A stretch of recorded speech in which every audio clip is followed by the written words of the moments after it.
O que a gente estava fazendo na aula passada? A gente estava determinando quem eram os eixos principais de inércia de um cubo homogêneo que gira em torno de um vértice, né? Um parêntese, aqui vale a pena destacar o seguinte: os eixos principais de inércia, da maneira como eu os estou colocando, pode parecer que a gente não sabe onde é que eles têm que começar.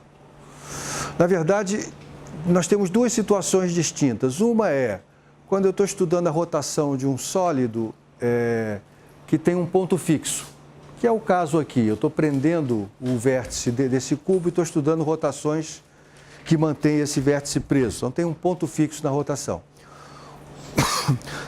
E também vamos olhar para situações nas quais não tem nenhum ponto fixo. E aí, o ponto origem para esses eixos principais, a gente vai escolher o centro de massa. Por quê? Porque a gente separa o movimento do sólido do movimento de translação do centro de massa e o movimento relativo ao centro de massa, que é uma rotação, certo? Então, das duas, uma. Ou eu tenho um ponto fixo e essa é a origem dos meus eixos principais, ou eu não tenho nenhum ponto fixo e a origem dos meus eixos principais é o centro de massa, ok? Nós escrevemos o tensor de inércia para o cubo que gira em torno de um vértice fixado. Esse tensor de inércia, eu vou repetir aqui, e isso foi determinado tomando-se eixos coordenados que eram paralelos às arestas desse cubo, né? Então, para determinar os eixos principais, a nossa tarefa se divide em dois pedaços. O primeiro pedaço é encontrar os autovalores dessa matriz. E o segundo pedaço é, uma vez encontrados os autovalores, vamos encontrar seus autovetores. E esses autovetores vão nos dizer quais são as direções do eixo principal. Por que isso? Porque o eixo principal é um eixo de rotação de tal forma que, se o vetor velocidade angular está nesse eixo, o vetor momento angular também está, né? A gente já mostrou que isso não é verdade para qualquer eixo que eu pegue, né? Se eu escolher um eixo arbitrário, então o momento angular nem sempre vai ser paralelo a uma velocidade angular que seja paralela, que esteja sobre esse eixo, tá? Então, esses eixos são eixos importantes, porque são os únicos que, se a velocidade angular tiver a direção de um deles, então o momento angular também terá a mesma direção. Lembre que a conexão entre o tensor de inércia, o momento angular e a velocidade angular é dada por uma equação que é essa aqui. Uma equação que envolve o tensor de inércia e os vetores velocidade angular e momento angular. Para que isso que eu falei seja verdade, isto é, para que a velocidade angular estando numa direção, o momento angular também esteja na mesma direção, é necessário que o tensor de inércia seja diagonal. Se ele for diagonal, então só quando tiver elementos dessa diagonal principal, quando eu multiplicar esse tensor pelo vetor ômega, escrito como uma coluna, se ele tiver, por exemplo, só a componente x, então, como todo mundo aqui é zero, à exceção desse primeiro, quando eu fizer esse produto, só vai resultar Lx, não é? Então, ômega tem a direção de x, L também tem a direção de x, pronto. Esse é um eixo principal. Então, para ser eixo principal, é necessário que o tensor de inércia calculado em relação a esses eixos seja diagonal. E aí, para a gente encontrar aqui quais são esses eixos, a gente exigiu que I ômega, que é o L, fosse proporcional ao ômega. E a gente escreveu isso como uma equação matricial assim, ó. Lambda é um escalar. Na verdade, o lambda vai representar os autovalores desse tensor, vai representar os momentos de inércia relativos a esses eixos principais. A gente escreveu esse lambda como o produto de lambda pelo tensor unitário, e aí resultou a seguinte equação, que na verdade esconde dentro dessa terminologia, dessa simbologia sintética produzida pelos vetores e pelos tensores, isso aqui significa, na verdade, um conjunto de 3 equações, um sistema de 3 equações lineares, envolvendo as componentes ômega-x, ômega-y e ômega-z do vetor ômega. Nós queremos achar quais são os ômegas que fazem isso aqui dar zero. Esses ômegas eles estarão, portanto, na direção dos eixos principais. Então, encontrar os ômegas que satisfazem a essa equação é o mesmo que encontrar os eixos principais. Legal? Ora, da teoria da álgebra, você sabe que um sistema de equações como esse só tem solução não trivial se o determinante dessa matriz aqui for nulo.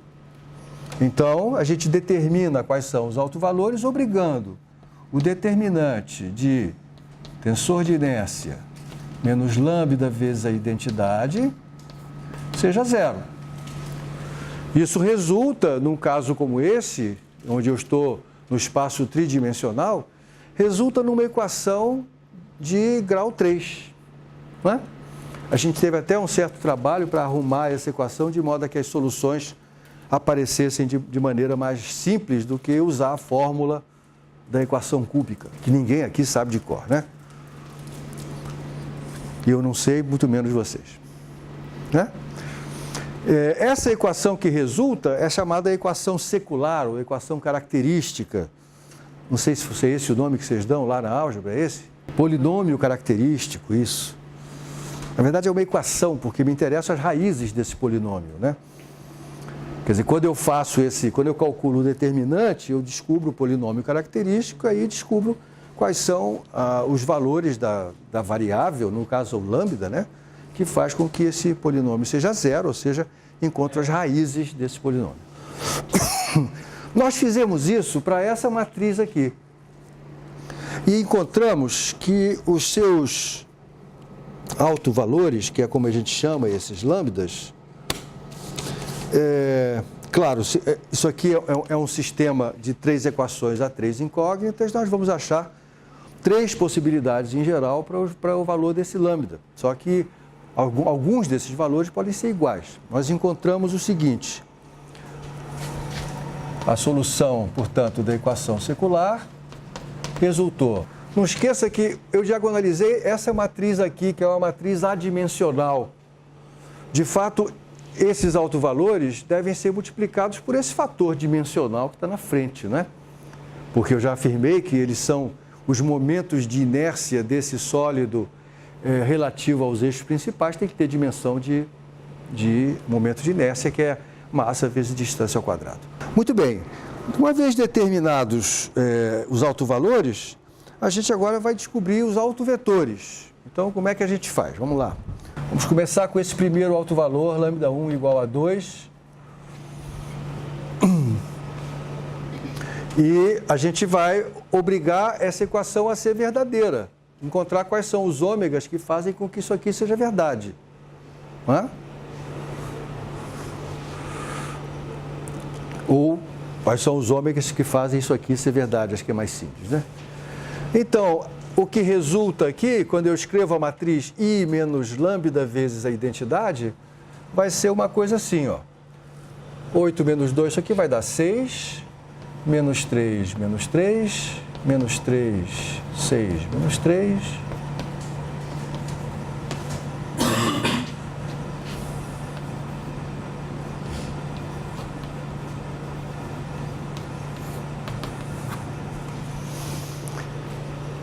E aí eu vou determinar quem são esses ômegas.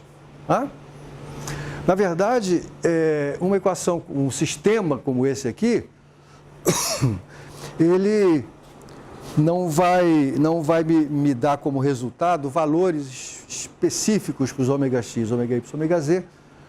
E é fácil de entender porque, na verdade, se eu conheço um ômega que satisfaz a essa equação, um outro ômega que seja proporcional a ele também vai satisfazer.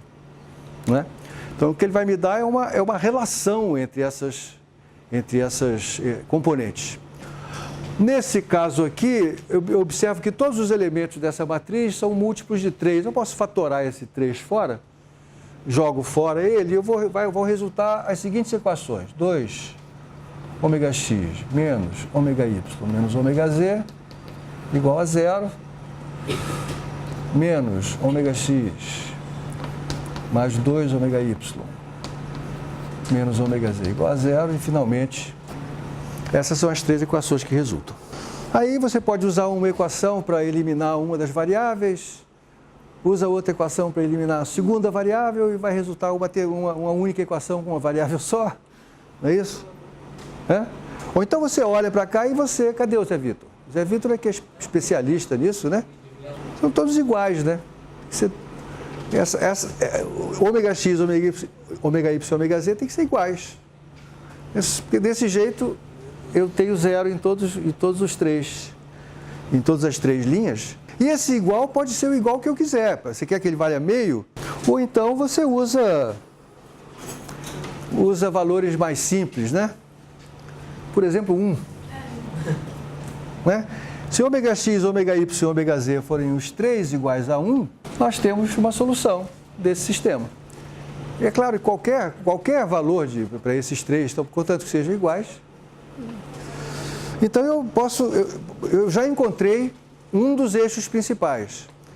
Para especificar esse eixo, eu vou escrever aqui o vetor unitário que tem a direção desse eixo.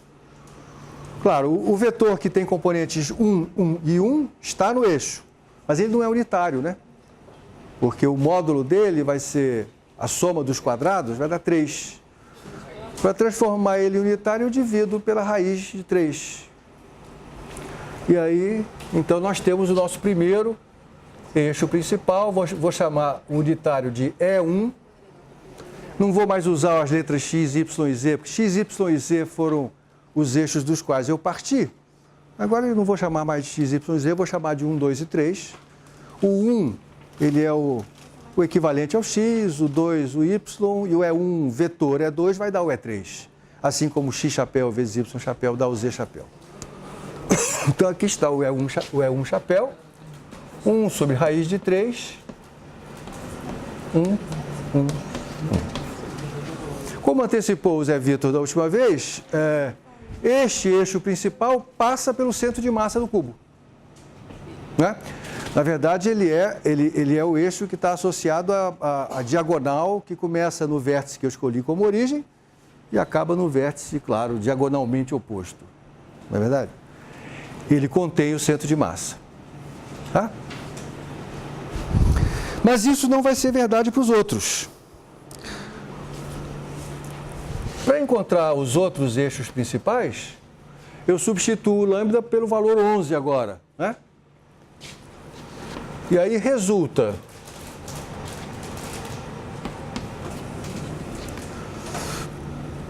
de novo, eu posso fatorar o menos 3, e essas três equações, na verdade, são uma só, né? Ômega x mais ômega y mais ômega z igual a 0.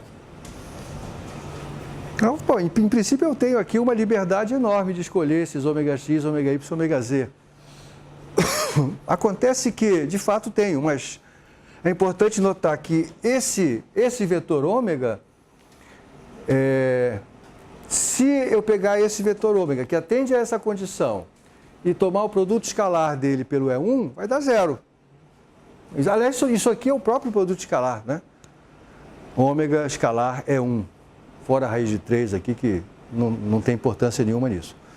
Ora, se o ômega escalar E1 é 0, significa que o ômega é perpendicular ao E1. Qualquer vetor perpendicular ao E1 me satisfaz essa equação aqui. Legal?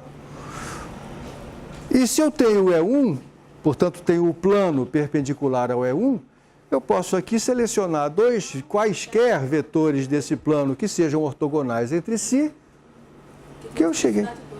Porque tem multiplicidade 2, por isso. Na verdade, isso aqui, o subespaço associado a esse alto valor tem dimensão 2, na linguagem da álgebra, né? Então, nós definiremos aqui dois outros vetores, E2 e E3, ambos com a única restrição é que sejam perpendiculares a E1 e perpendiculares entre si. Acabou. Você pode achar aí vários desses, né? Então, é curioso isso. Isso quer dizer que o eixo principal, o número 1 aí, o E1, então ele começa no vértice que está fixo, vai na diagonal até o vértice que ele é oposto, e nesse plano eu posso pegar qualquer par de eixos que serão eixos principais. Então significa que se eu fizer o meu cubo girar em torno dessa diagonal, o L e o ômega serão paralelos. Se eu fizer ele girar em torno de qualquer eixo que esteja no plano perpendicular ao E3, qualquer um, eles também serão paralelos. Outra vez por causa da multiplicidade. Então a escolha aqui desse E2 e E3 só é arbitrária. Tá? Tá claro isso? E aí como é que fica a matriz o tensor de inércia escrito nessa nova base? Escrito nesse sistema E1, E2, E3. Ele vai ser um tensor diagonal. Então, ele vai ser assim, ó. Lambda 1, lambda 2, lambda 3. Cuidado com o fator dimensional, que eu não posso esquecer agora, né? Então, ele vai ser m ao quadrado sobre 12. E aqui eu tenho, qual foi o primeiro? 2. Mostrando que, de fato, se eu tiver uma velocidade angular que só tem componente x, então o L, que é o produto desse tensor pela velocidade angular, só vai ter componente x, só vai ter a primeira componente. E assim por diante, a mesma coisa para o ômega y e para o ômega z.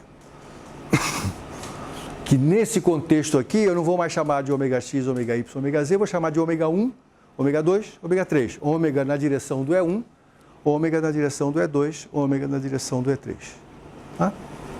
Então, este é o processo de determinação dos eixos principais de inércia de um objeto sólido qualquer. É um processo relativamente longo, por um lado, mas feijão com arroz. É simplesmente seguir um roteiro, seguir uma rotina. Né? Essa rotina é o que está envolvido quando você diagonaliza uma matriz, que é uma rotina que você deve ter aprendido na álgebra linear, muitas vezes sem saber para que servia. Então, aqui está uma primeira utilidade desse procedimento. Né? Você vai ver ainda esse semestre uma segunda utilidade. Nós vamos usar esse processo para determinar quais são as frequências de oscilação de um sistema de muitos osciladores acoplados. Vai ser nosso último grande resultado. E esse é o processo que você vai usar em mecânica quântica para determinar quais são os valores possíveis de qualquer medida física. Tá? Então, prepare-se, porque diagonalizar matriz vai se tornar seu ganha-pão dentro em breve.